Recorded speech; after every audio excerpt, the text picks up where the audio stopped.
الحمد لله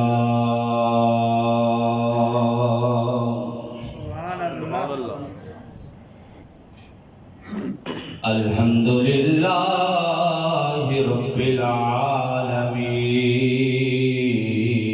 العالمين والعاقبة للمتقين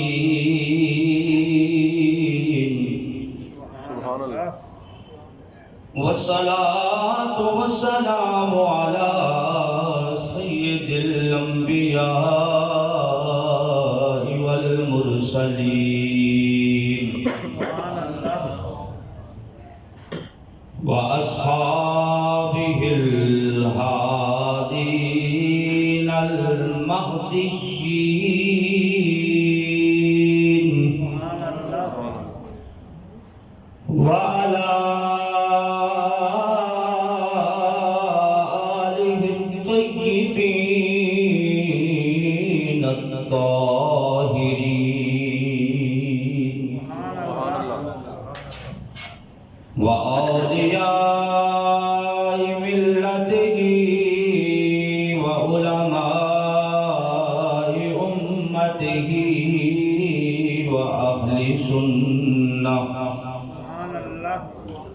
وأهل سنته أجمعين أما بعد فأعوذ بالله من الشيطان الرجيم بسم الله الرحمن الرحيم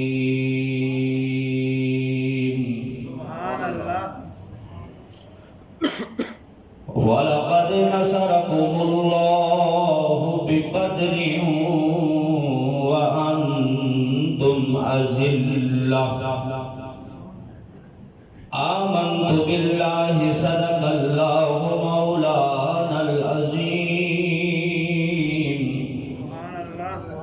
وصدق رسوله النبي الكريم الأمين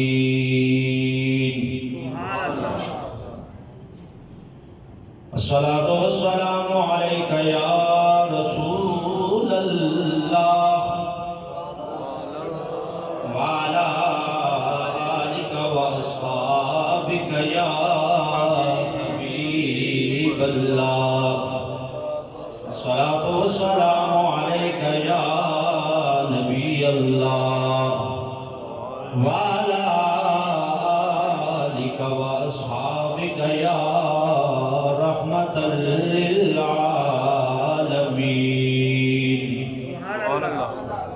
مل کے درود پاک پڑھیں بھائی مولا یا صلی وسلم دائما ابدا حبیبک خیر الخلق کلہم مولا یا صلی وسلم دائما ابدا علی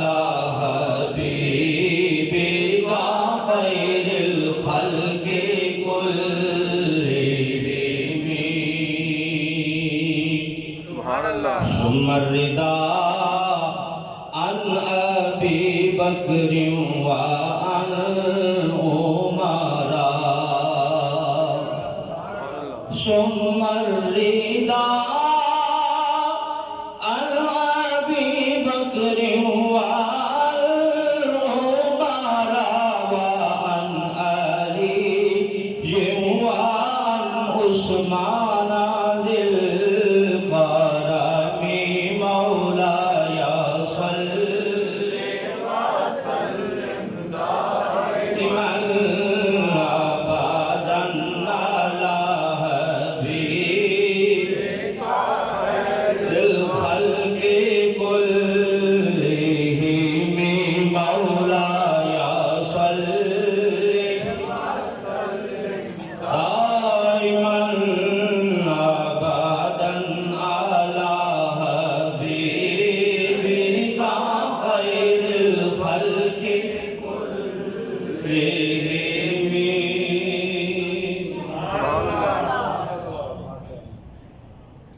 نہایت عزت و احترام کے قابل برادران اسلام، آج 17 رمضان المبارک ہے اور آج کے دن کو قرآن نے یوم الفرقان کہا ہے۔ یوم الفرقان فرق کرنے کا دن، کہ اس دن نے حق اور باطل کے درمیان فرق کر دیا۔ کیوں کہ اسی 17 رمضان المبارک کو کفر اور اسلام کی پہلی ٹکر، پہلی جنگ بدر کے میدان پر جو لڑی گئی، اس جنگ نے اسلام اور کفر کے درمیان ایک واضح خط کھینچ دیا، ایک واضح لکیر کھینچ دی۔ اسی لیے قرآن نے اس دن کو یوم الفرقان کہا ہے۔ یعنی آج کا دن جنگ بدر کا دن ہے۔ تو آج اسی مناسبت سے انشاءاللہ العزیز اس ٹھنڈے ٹھنڈے ماحول میں گرم گرم باتیں ہوں گی۔ ایسی چل رہا ہے، آپ بڑے سست بیٹھے ہیں، جمعیاں بھی آ رہی ہیں، لیکن میں انشاءاللہ العزیز کوشش کروں گا کہ بدر کے میدان کی آپ کو سیر کرواؤں، تاکہ ہمارا ایمان کا جذبہ جمع ہو اور صحابہ کی قربانیاں ہمارے سامنے ہو، اور ہم دیکھیں کہ کس طرح تکلیفوں کے ساتھ، مصائب کے ساتھ اور پریشانیوں کے ساتھ صحابہ نے دین ہم تک پہنچایا ہے۔ بلند آواز سے ذرا سبحان اللہ۔ تو آج کا جمعہ بدر کے ان غازیوں اور شہداء کے نام ہے۔ دعا ہے اللہ ان شہداء کے مزار مقدسہ پر کروڑ رحمتوں کا نزول فرمائے۔ تو معزز و محترم سامعین حضرات، یہ کفر اور اسلام کی پہلی جنگ ہے۔ ذرا تھوڑا سا پہلے اس کا پس منظر عرض کر دوں کہ کس لیے کہ جنگ وقوع پذیر ہوئی، اس کا مقصد کیا تھا۔ نبی پاک صلی اللہ علیہ وسلم نے 40 سال کی عمر میں اعلان نبوت فرمایا۔ سبحان اللہ۔ تو وہ مکے کے رئیس، سردار، کافر جو پہلے آپ کو صادق و امین کہتے تھے، آپ کی ہر بات مانتے تھے، انہوں نے اس بات کو ماننے سے انکار کر دیا، منکر ہو گئے۔ نبی پاک صلی اللہ علیہ وسلم نے جب انہیں بلا کر دعوت اسلام دی تو سارے مخالف ہو گئے، انکار کر دیا سب نے۔ اب طرح طرح کی تکالیف پہنچانا شروع کی۔ الغرض نبی پاک نے اپنا پیدائشی شہر مکہ چھوڑا اور مدینہ تشریف لے گئے۔ ہجرت کا حتمی آرڈر جو آیا تو آپ نے مکہ سے ہجرت کی اور مدینہ طیبہ آپ تشریف لے گئے، اور وہاں آپ اسلام کی تبلیغ کر رہے ہیں۔ اسلام پھلتا اور پھولتا جا رہا ہے۔ یہاں کفار مکہ کو یہ بات ایک آنکھ نہیں بھا رہی کہ وہاں کھلے عام دین کی تبلیغ ہو رہی ہے اور اسلام پھیل رہا ہے۔ مکہ میں کفار جو ہے وہ پریشان رہتے ہیں اور اس بات کو سوچ کے پڑتے رہتے ہیں کہ وہاں دین پھیل رہا ہے۔ یہاں تک کہ مدینہ طیبہ میں جا کر کفار مکہ نے مسلمانوں کو تکالیف پہنچائی۔ ان کی چراگاہوں سے جا کے جانور چرا کے لے آتے یا کوئی اور تکلیفیں ان کو پہنچاتے۔ نبی پاک صلی اللہ علیہ وسلم مسلط کے ساتھ کام لیتے رہے۔ 14-15 سال اعلان نبوت کے بعد آپ نے کوئی جنگ نہیں فرمائی، بلکہ یہی فرمایا کہ لکم دینکم ولی دین، تمہارے لیے تمہارا دین ہے اور ہمارے لیے ہمارا دین ہے۔ مسلط پسندی کے ساتھ کچھ لوگ بعض لوگوں کی شرافت کو کمزوری سمجھ لیتے ہیں۔ نبی پاک مسلط پسندی سے کام لے لیتے ہیں مسلمان، انہوں نے سمجھا کہ یہ تو کمزور ہے، ہم ان کو حملہ کریں گے تو خدا نخواستہ ان کو صفحہ ہستی سے مٹا دیں گے۔ تو ان کی شرارتیں کے مظالم بڑھتے چلے جا رہے تھے، یہاں تک کہ انہوں نے نبی پاک صلی اللہ علیہ وسلم کو عمرہ کرنے سے بھی روکا۔ اب اس بات کا رنج بھی نبی پاک صلی اللہ علیہ وسلم کو تھا، صحابہ کو تھا۔ اب انہی کفار مکہ کا ایک قافلہ گیا ہوا تھا ابو سفیان کی قیادت میں تجارت کرنے کے لیے، ان کے شام تجارت کرنے کے لیے۔ اس وقت کفار مکہ اپنا سامان اکٹھا کرتے، ایک کے حوالے کرتے اور اسے بھیجتے کہ جا کے میرا سامان بھی بیچا، میرا بھی بیچا، میرا بھی۔ تو وہ ایک بندے کی سرداری میں قافلہ جاتا، سارے رئیسوں کا، سرداروں کا سامان لے جاتا اور لے جا کے فروخت کر کے واپس آ جاتا۔ اب ابو سفیان کا قافلہ گیا ہوا تھا، مکے والوں نے بھیج رکھا تھا۔ نبی پاک صلی اللہ علیہ وسلم کو اطلاع پہنچی کہ ابو سفیان کا قافلہ جو تجارت کرنے گیا ہے اس نے واپس مکے جانا ہے اور براستہ مدینہ جانا ہے، یہیں سے اس نے ہو کے جانا ہے۔ اب سرکار دو عالم صلی اللہ علیہ وسلم نے مشورہ کیا صحابہ سے کہ کیوں نہ اس قافلے کا راستہ روکا جائے، ان سے بدلہ بھی لیا جائے، ان کو سبق سکھایا جائے، انہیں اپنی طاقت کا اندازہ دلایا جائے، تاکہ وہ آئندہ جو شرارتیں کرتے ہیں، جو آئندہ اس قسم کے وہ کام کرتے ہیں، اس سے باز ہو جائیں۔ تو نبی پاک صلی اللہ علیہ وسلم نے مشورہ کر کے صحابہ سے قافلہ روکنے کے لیے، ابو سفیان کا قافلہ جو جا رہا تھا تجارتی، اس کو روکنے کے لیے صحابہ کو جمع کر کے مشورہ کیا کہ کیا خیال ہے۔ صحابہ نے کہا ٹھیک ہے جناب، روکنا چاہیے۔ فرمایا جلدی کرو، پھر تیاری کرو۔ جلدی میں جو لشکر تیار ہوا وہ صرف 313 نفوس قدسیہ پر مشتمل تھا۔ جنگ کا ارادہ کوئی نہیں تھا۔ فرمایا جن کی سواریاں چراگاہوں میں چل رہی ہیں انہیں چلنے دو، ان کو لانے کی ضرورت نہیں ہے، جلدی کرو، بس قافلہ روکنا ہے۔ تو 313 صحابہ ہیں۔ سامان کتنا ہے ان کے پاس؟ 2 گھوڑے ہیں، 70 اونٹ ہیں، 6 زرے ہیں اور 8 شمشیریں ہیں۔ 8 شمشیریں جو ہیں جو کھنڈی ہو گئی ہیں، جن کو زنگ لگا ہوا ہے، جو کافروں کی گردنیں بھی نہیں کاٹ سکتی ہیں۔ یہ مختصر سا سامان لے کے اب نبی پاک صلی اللہ علیہ وسلم کی قیادت میں، سرکار کی سیادت میں یہ قافلہ مدینہ طیبہ سے نکلتا ہے۔ ادھر ابو سفیان بڑا چالاک آدمی تھا، جاسوسوں کے ذریعے اس کو اطلاع مل گئی کہ ہمارا قافلہ مدینہ طیبہ میں روکا جائے گا۔ نبی پاک صلی اللہ علیہ وسلم اپنے صحابہ کے ساتھ تیاری کر رہے ہیں قافلے کو روکنے کی۔ توجہ بھائی، یہ پس منظر آپ سن لیں توجہ کے ساتھ، پھر انشاءاللہ ہم چلتے ہیں آگے۔ تو اس ابو سفیان نے کیا کیا؟ اس نے 2 کام کیے۔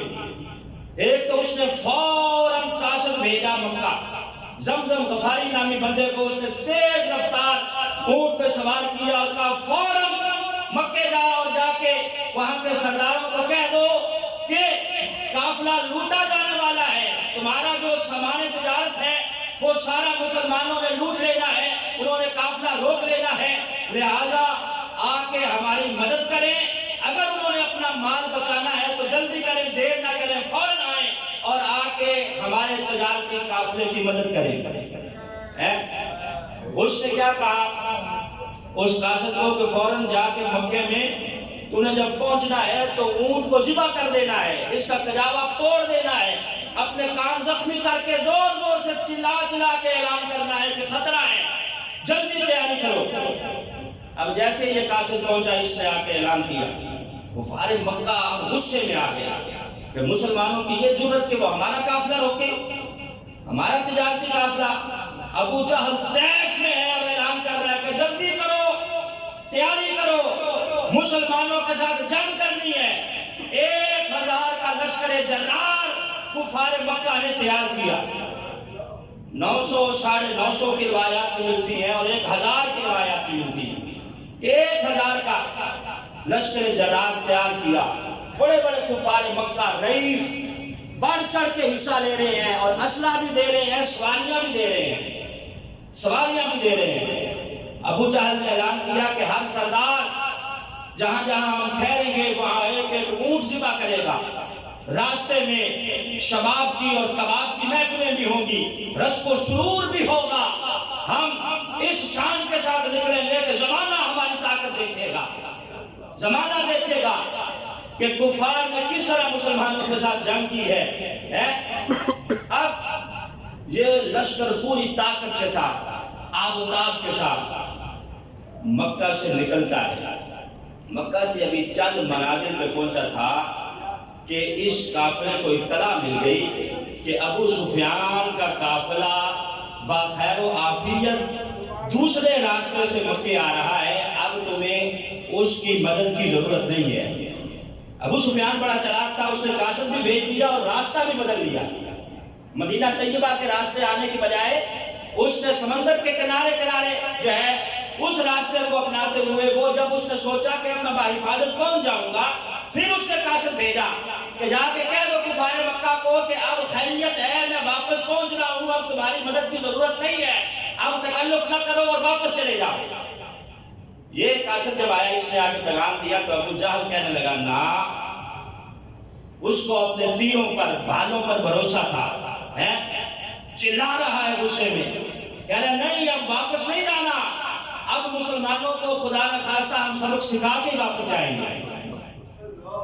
مشورہ کیا، اس نے کہا کہ نہیں اب واپس نہیں پلٹیں گے، آگے چلیں گے، یہاں تک کہ بدر کے میدان میں جائیں گے، وہاں جا کے ہم اپنے قافلے کو ٹھہرائیں گے، وہاں میٹھے پانی کے کنویں ہیں، ان سے پانی پیئیں گے، عیش و سرور کی محافل وہاں منعقد کریں گے اور مسلمانوں کے ساتھ جنگ کر کے ان کو سبق سکھا کے واپس آئیں گے۔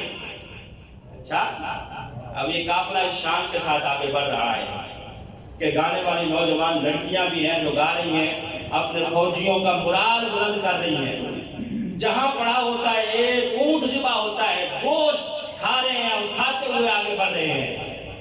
ادھر مسلمانوں کا عالم یہ ہے، رمضان المبارک کا مہینہ ہے، 17واں روزہ ہے، صحابہ نے روزے رکھے ہوئے ہیں اور روزے بھی میری اور آپ کی طرح کوئی 3 پراٹھے کھا کے نہیں رکھے، کھجوروں کی سوکھی گٹھلیاں چوس چوس کے صحابہ نے روزے رکھے ہوئے ہیں۔ سبحان اللہ۔ کسی کو گٹھلیاں ملی ہیں، کسی کو چند کھجوریں ملی ہیں، وہ کھا کے اے صحابہ کرام نبی پاک صلی اللہ علیہ وسلم کے ساتھ نکلے ہیں۔ جب آپ مدینہ طیبہ سے تھوڑا باہر آئے ہیں تو آپ کو بھی پتہ چل گیا ہے کہ ابو سفیان نکل گیا ہے، لیکن کفار مکہ آ رہے ہیں جنگ کرنے کے لیے۔ آپ نے مشورہ کیا، پوچھا صحابہ سے، ہاں بھائی کیا حال ہے، کیا پروگرام ہے؟ ان کے پاس تو لشکر جرار ہے، ہماری حالت یہ ہے کہ ہمارے پاس 2 گھوڑے ہیں، 70 اونٹ ہیں اور یہ ہماری کیفیت ہے، چند تلواریں ہیں، کھانے کو کچھ بھی نہیں ہے، تو کیا پروگرام ہے، جنگ کرنے کا ہے کہ واپس چلیں گے؟ جب نبی پاک صلی اللہ علیہ وسلم نے مشورہ کیا تو پہلے نمبر پر مشورہ دینے کے لیے جو کھڑا ہوا اسے جناب ابو بکر کہتے ہیں۔ بھاگ جاؤ، ابو بکر نے پہلا نمبر اپنے نام پہ الاٹ کروایا ہوا ہے، جہاں بھی ضرورت پڑتی ہے پہلے نمبر پر جناب ابو بکر صدیق رضی اللہ تعالیٰ کھڑے ہو گئے۔ کہا حضور اب واپس نہیں جانا، آپ چلیں انشاءاللہ العزیز، ہم آپ کے شانہ بشانہ لڑیں گے، سامان کم ہے تو کوئی بات نہیں، ہم ان کفار مکہ کو ایسا سبق سکھائیں گے ان کی نسلیں یاد رکھیں گی۔ حال یہ ہے کہ سامان کوئی نہیں، لیکن کیفیت یہ ہے کہ نہ تیغ و تیر پر تکیہ، نہ نیزے پر، نہ بھالے پر، بھروسہ ہے تو ایک سادہ شکاری کمنی والے پر، اور یہ لشکر ساری دنیا سے انوکھا ہے، نرالا ہے کہ اس لشکر کا افسر آپ کالی کمنی والا ہے، اور ان کے پاس 2 گھوڑے 6 سرہیں اور 8 شمشیریں بدلنے آئے تھے یہ لوگ دنیا بھر کی تقدیریں۔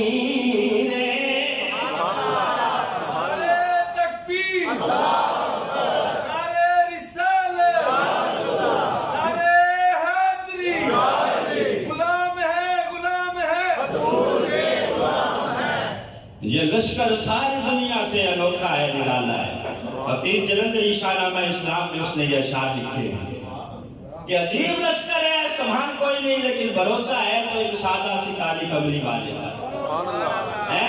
حضرت صدیق اکبر نے مشورہ دیا جناب بے فکر ہو جائیں. نبی پاک نے پھر پوچھا کہ ہے کوئی اور مشورہ دے. جناب فاروق اعظم کھڑے ہو گئے. کہا جناب آنکھیں تک گئی ہیں ان کفار کا راستہ دیکھتے دیکھتے. حضور چلیں انشاءاللہ ان کو سبق سکھائیں گے ان کی نسلیں یاد رکھیں گی. کہا اچھا. نبی پاک نے پھر نظر دوڑائی کوئی اور ہے مشورہ دے. جناب مقداد کھڑے ہو گئے صحابی رسول. سبحان اللہ. حضور آپ نے ہمیں کیا سمجھ رکھا ہے؟ ہم نے آپ کا کلمہ پڑھا ہے, سبحان اللہ. آپ کے ساتھ وعدے کیے ہیں. ہم موسیٰ کی قوم نہیں ہیں جنہوں نے کہا تھا کہ کھانے آسمانوں سے آتے رہے ہم کھاتے رہیں گے. موسیٰ جنگ شنگ ہم سے نہیں ہوتی, تم جا کے لڑو, تمہارا خدا لڑے, ہم تو نہیں بیٹھے ہیں اور بیٹھ کے تماشا دیکھیں گے. یہ حضرت مقداد کی تاریخ پر نظر دیکھیں اور جملے دیکھیں. کہا یہ موسیٰ کی قوم نے کہا تھا کہ ہمیں بس من و سلوہ چاہیے کھانے کے لیے. وہ کھا رہے تھے اور کہہ رہے تھے جنگ کی باری ہے تو موسیٰ تو جانے تیرا رب جانے. کا نہیں حضور ہم موسیٰ کی قوم نہیں ہیں, ہم آپ کے امتی ہیں. آپ بس دعا کیجئے گا آپ کا رب مدد کرے گا. ہم آپ کے آگے بھی لڑیں گے, پیچھے بھی لڑیں گے, دائیں بھی لڑیں گے, بائیں بھی لڑیں گے, یہاں تک کہ کفار مکہ کو واصل جہنم کر کے ہم اسلام کا جھنڈا بلند کر کے آئیں گے. دیکھا پھر فرمایا ہاں بھائی یہ جو سارے مشورہ دے رہے تھے نا یہ مہاجرین تھے. اب نبی پاک کی نظر تھی انصار پر جو مدینہ کے رہنے والے کہ ان میں سے کوئی نہیں اٹھ رہا. سرکار نے جب نظر دوڑائی تو حضرت سعد بن معاذ انصار مکہ میں سے کھڑے ہو گئے. کہا حضور آپ کا اشارہ ہماری طرف ہے, انصار کی طرف. کہا حضور ہم بھی ان مہاجرین سے پیچھے نہیں رہیں گے. سنا ہے جن نظر نہیں آتے, حضور آپ کہیں گے تو ہم جنوں سے بھی ٹکرا جائیں گے. حضور خشکی تو خشکی سے ہی آپ کا حکم ہوگا تو ہم گھوڑے سمندروں میں بھی اتار دیں گے.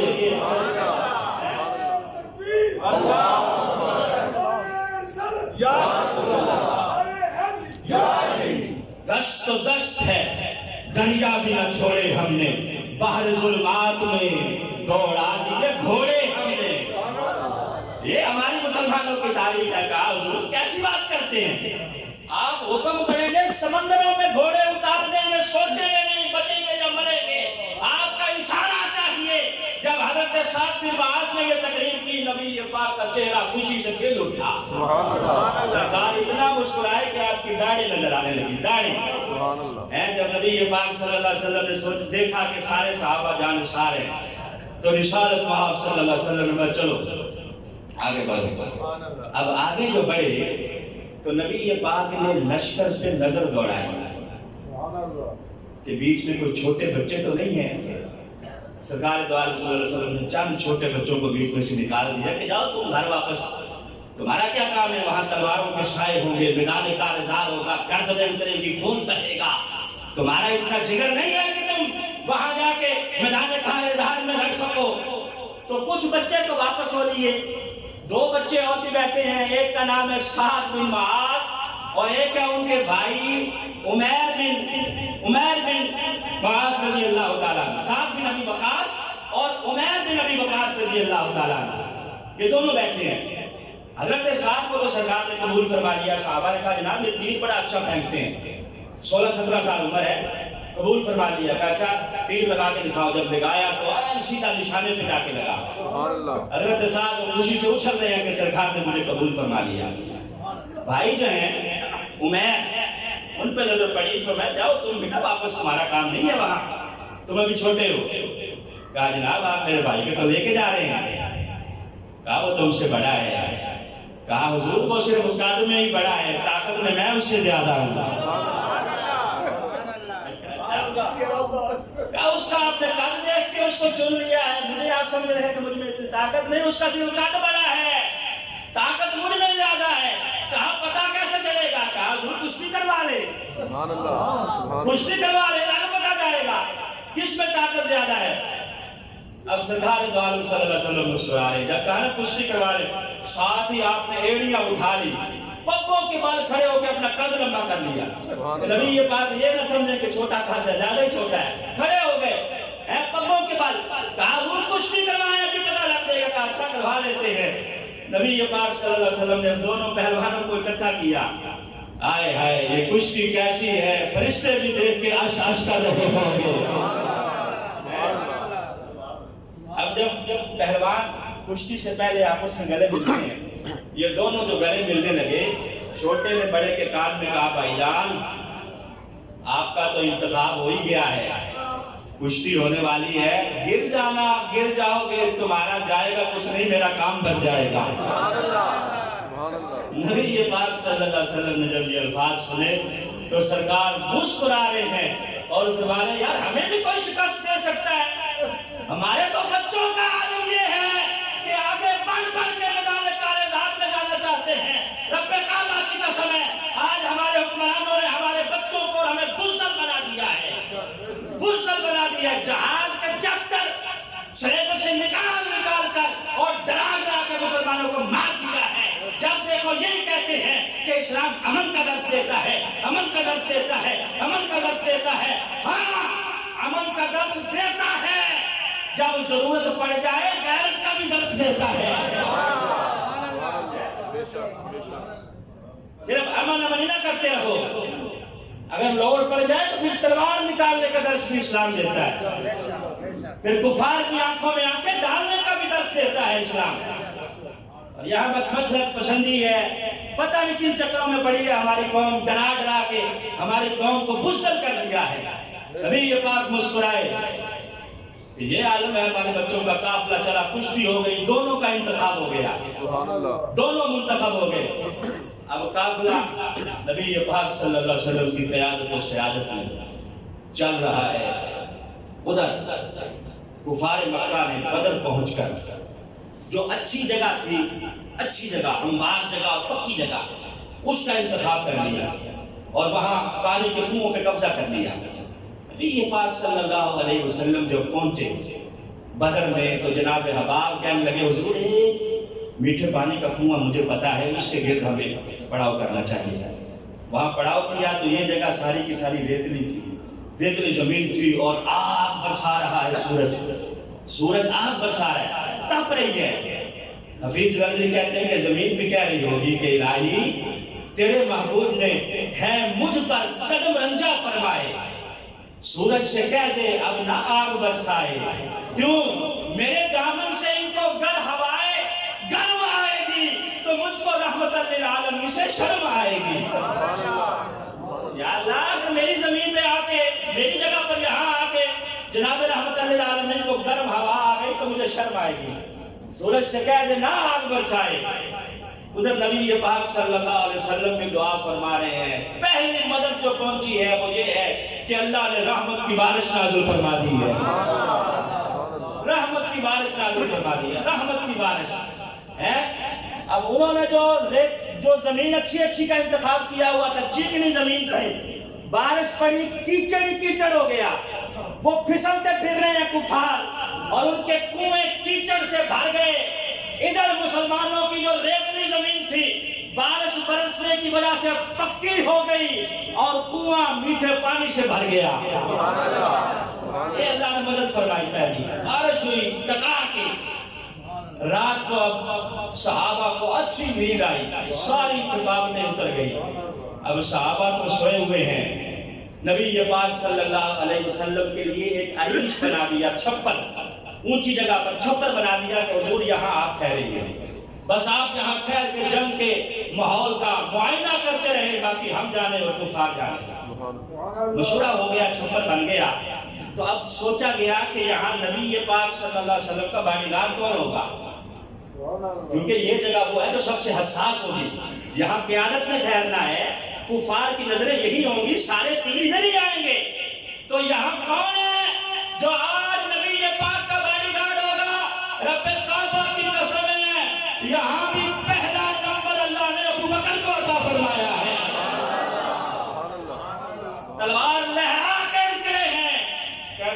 میں ہوں نا، میں ہوں، میں پہرا دوں گا۔ آپ پہرا دے رہے ہیں، نبی یہ پاک ساری رات سجدے میں سارے، سجدے میں سار محوے آرام ہے صحابہ، لیکن حضور کو ایک منٹ کے لیے بھی نیند نہیں آئی۔ کہہ رہے یا اللہ تیری مدد کا انتظار ہے، مدد فرما، یہ 313 میری زندگی بھر کی کمائی ہے۔ یا اللہ میں نے جسم پہ پتھر کھا کھا کے، طائف کے بازاروں میں تبلیغ کر کر کے، اور میں نے راستے میں کانٹے جو میرے لیے بچھائے گئے ان کانٹوں پہ چل چل کے زندگی بھر کی جو کمائی کی ہے وہ 313 ہے۔ تیرے حکم کے مطابق لے کے آ گیا ہوں۔ یا اللہ اگر آج یہ زندہ نہ بچے تو قیامت تک تیرا نام لینے والا کوئی نہیں ہوگا۔ یہ آپ کا انداز ہے، قیامت تک تیرا بھی کوئی نام نہیں لے گا۔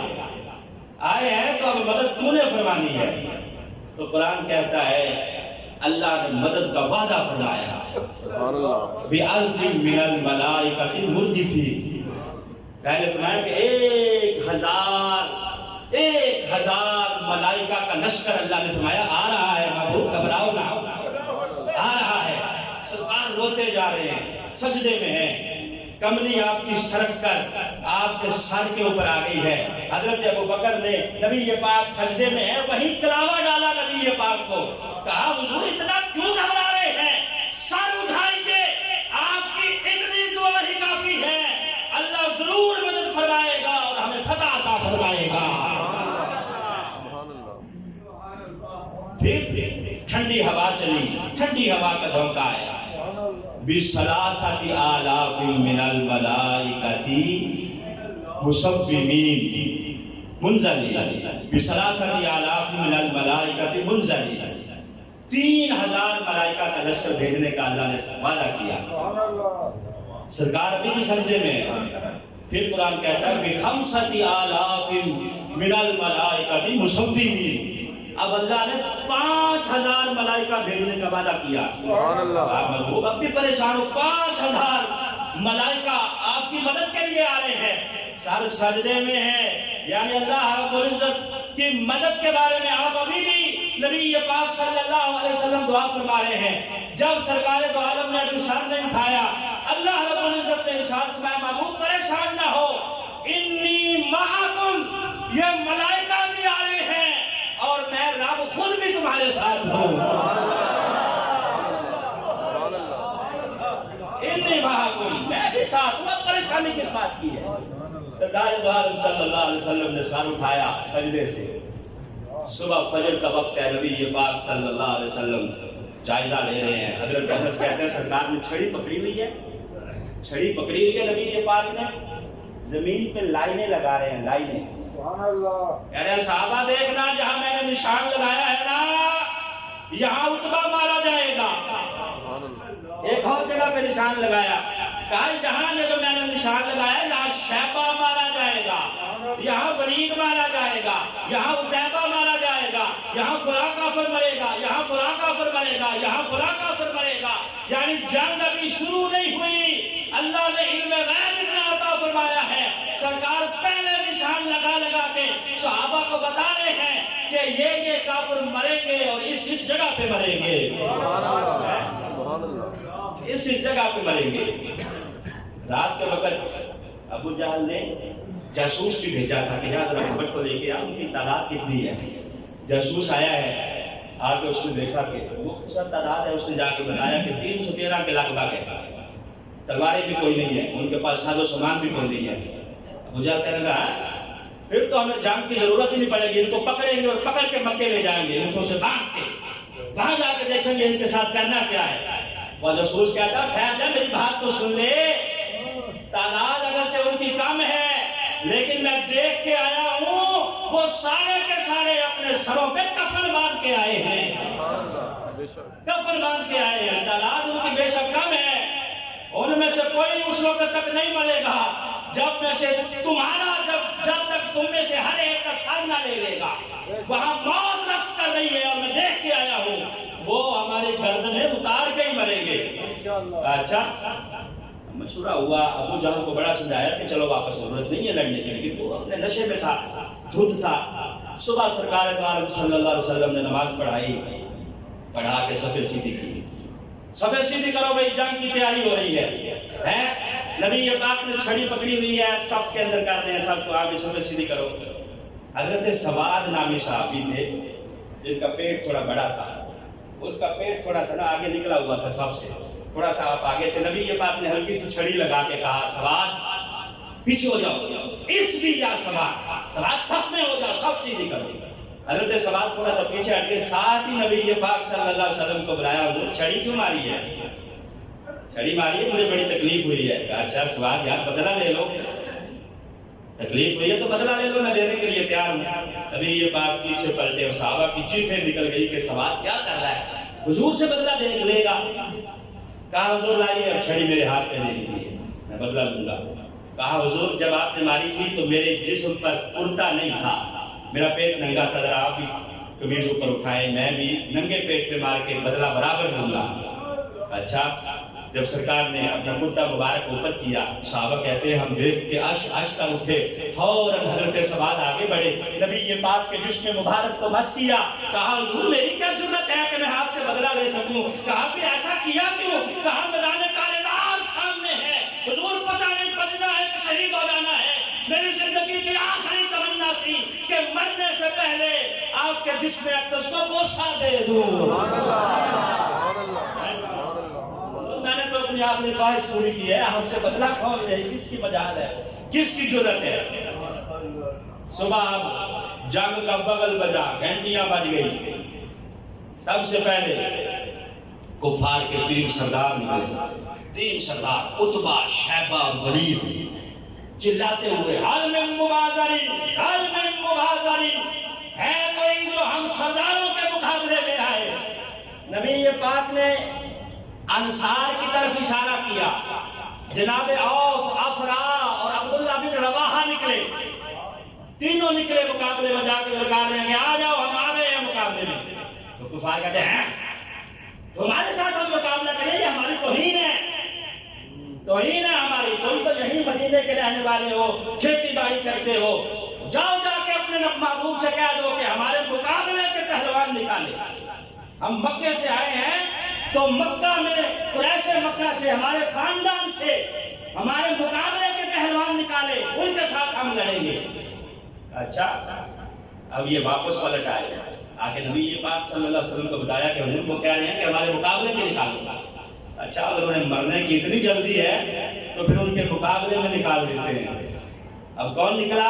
ان کی یہ بات سن کے، یہ سن کر میرے حمزہ مرتضیٰ نکلے، لگاتے نعرہ تکبیر، سب شیر خدا نکلے. کون نکلے؟ جناب امیر حمزہ، اسد اللہ و اسد رسولہ، حضرت ابو عبیدہ بن جراح اور حضرت مولا مشکل کشا علی مرتضیٰ رضی اللہ تعالیٰ عنہ، یہ تینوں پہلوان نکلے ہیں. حل من مبازرین، آؤ ہمارے مقابلے میں. اب جنگ جو ہونے لگی، جناب امیر حمزہ نے شیبہ کو للکارا اور ایک ہی بار میں واصل جہنم. حضرت علی نے ولید کو للکارا اور ایک ہی بار میں واصل جہنم. حضرت عبیدہ بن جراح بوڑھے آدمی تھے، بوڑھے تھے، ان کے مقابلے میں آیا عتبہ. جنگ تو کر رہے ہیں لیکن لڑتے لڑتے اس عتبہ نے آپ کی پنڈلی پہ تلوار ماری، پنڈلی ٹوٹ گئی. جب دیکھا نا حضرت علی نے کہ عتبہ غالب آ رہا ہے اور ابو عبیدہ بن جراح مغلوب ہو رہے ہیں، فوراً پلٹے، فوراً ایک ہی بار میں عتبہ پہ اوپر وار کیا، اسے واصل جہنم کر دیا، واصل جہنم کر دیا. علی کے ساتھ کون لڑ سکتا ہے؟ تو علی سے لڑ سکے تیری عقل کا پھیر ہے، تو شیطان کی لومڑی اور یہ خدا کا شیر ہے. ذرا بلند آواز سے سبحان اللہ. نعرہ شرع لاؤ، نعرہ تکبیر، نعرہ رسالت، نعرہ حیدری. اب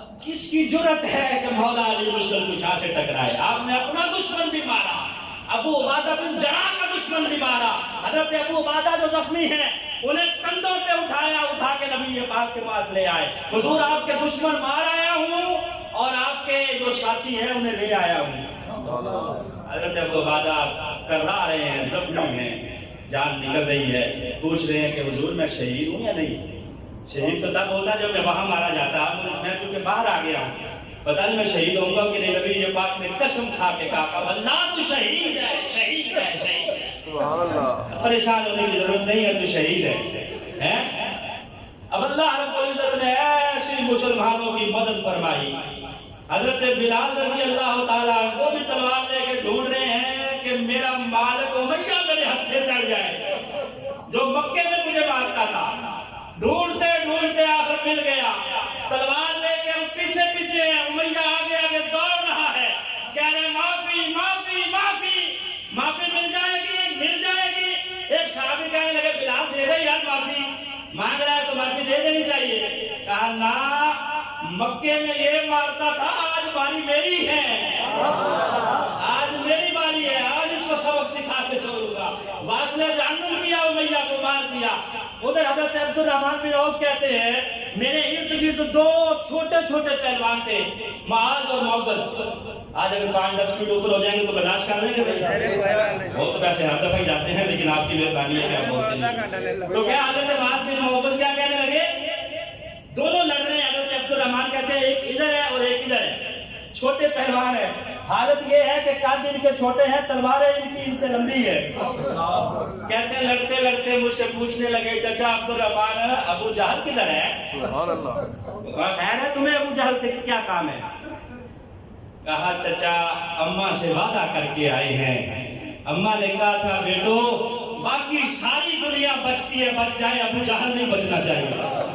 کیوں؟ کہا قسم کھائی ہے مر جائیں گے یا ماریں گے ناری کو, سنا ہے گالیاں دیتا ہے وہ محبوب باری کو. قسم کھا کے آئے ہیں, ماریں گے یا مر جائیں گے.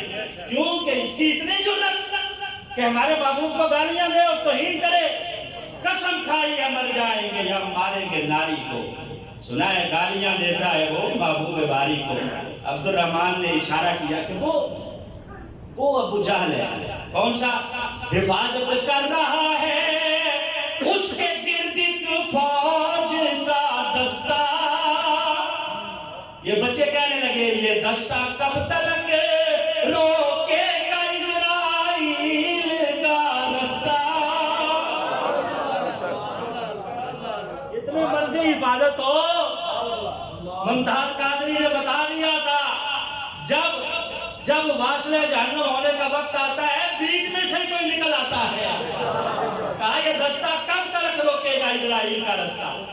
حضرت عبد الرحمن کہتے ہیں میں نے ابھی اشارہ کر کے انگلی پیچھے نہیں کی, میں نے کہا یہ شہبازوں کی طرح پلتے ہیں دونوں شہزادے. جا کے ایک نے گھوڑے کی ٹانگیں کاٹی ہیں, ایک نے ابو جہل کی ٹانگ کاٹی ہے, نیچے گرایا. اب ایک نے وار کیا اس کے بازو پر, ابو جہل تڑپنے لگا. اس کے بیٹے اکرمہ نے دیکھا کہ میرے باپ کو مار رہے ہیں, وہ آگے بڑھا.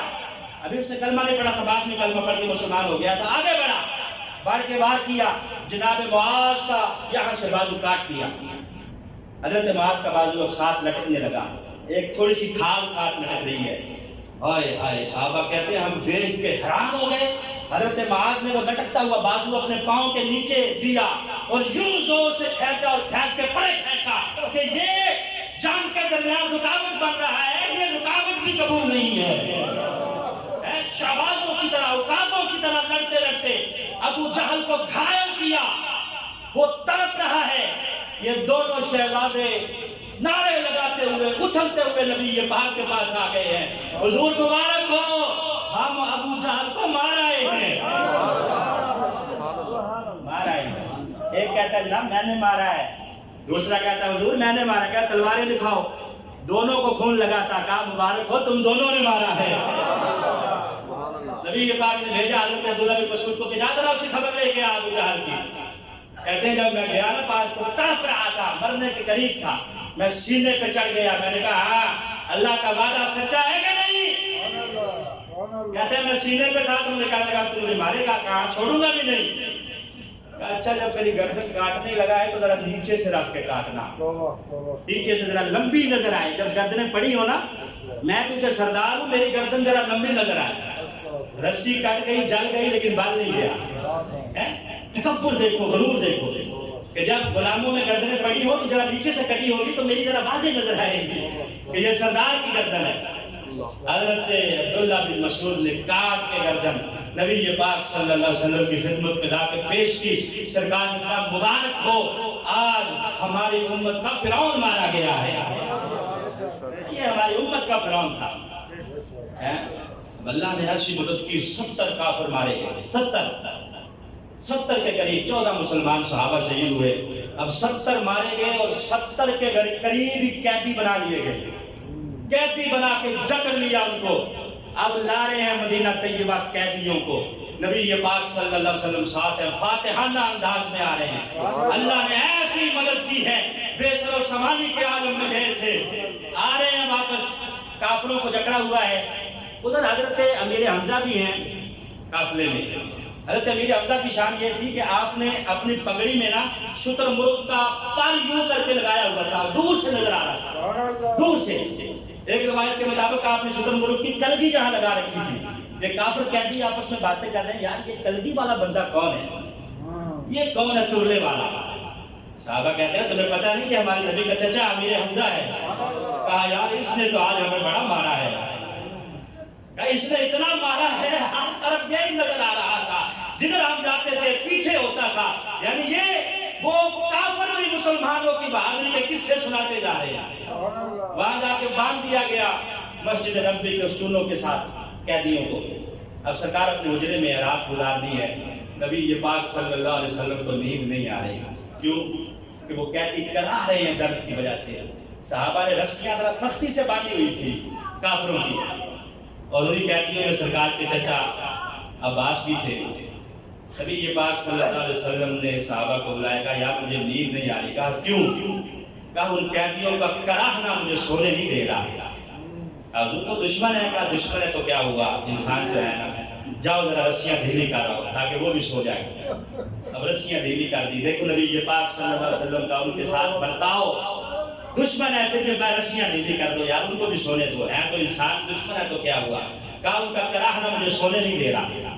صبح ہوئی، فیصلہ ہوا کہ ان قیدیوں کا کیا کیا جائے۔ کسی نے کہا جناب آگ جلائیں، پھینک دو سب کو آگ میں۔ حضرت عمر بولے حضور کرنا کیا ہے، جو میرے رشتہ دار ہیں میرے حوالے کریں، میں اپنی تلوار سے ان کی گردنیں کاٹوں گا۔ ابو بکر کے جو رشتہ دار ہیں ان کے حوالے کریں، کیا کرنا ہے۔ حضرت ابو بکر نے مشورہ کیا جناب ان سے فدیہ لیں اور چھوڑیں ان کو، فدیہ لے گئے۔ یہ مشورہ پسند آیا، نبی پاک نے فرمایا لاؤ بھی فدیہ۔ اب فدیہ دے رہے ہیں سارے، آپ کے چچا عباس بھی بندے ہوئے ہیں، ان کے پاس نبی پاک بیٹھ گئے۔ ہاں بھی چچا تو بھی دے کو فدیہ مال مول منگوا، تجھے بھی چھوڑے تو بھی جا۔ اب عباس کہنے لگے بھتیجے تجھے تو پتہ ہی ہے مفلسی کا عالم ہے، مال مول ہے کوئی نہیں، چھوڑنا ہے تو ایسے ہی چھوڑ دے یار، مجھ سے پیسے لے کے چھوڑے گا اب چچے کو، چچا سے پیسے لے گا، تیرا کیا ارادہ ہے کہ میں لوگوں سے بھیک مانگوں اور تجھے فدیہ دوں؟ نبی پاک صلی اللہ علیہ وسلم مسکرا دیے، پاس بیٹھ گئے۔ کہا چچا جب آیا تھا جنگ کے لیے ہماری چچی کو وہ مکان کے آخری کمرے میں لے گیا تھا، لے جا کے وہاں ایک گٹھلی جو اشرفیوں سے بھری ہوئی، سونے سے بھری ہوئی، زیورات سے بھری ہوئی ہماری چچی کو دے کے آیا تھا، اور کہہ کے آیا تھا کہ میں واپس آ گیا بچ کے تو لے لوں گا ورنہ یہ تمہارے لیے کافی ہے، بچوں میں بانٹ دینا۔ اس کا کیا بنے گا؟ تو کہتا ہے مال ہی نہیں ہے، گھر میں تو سونے چاندی کی گٹھلیاں دبا کے آیا ہے۔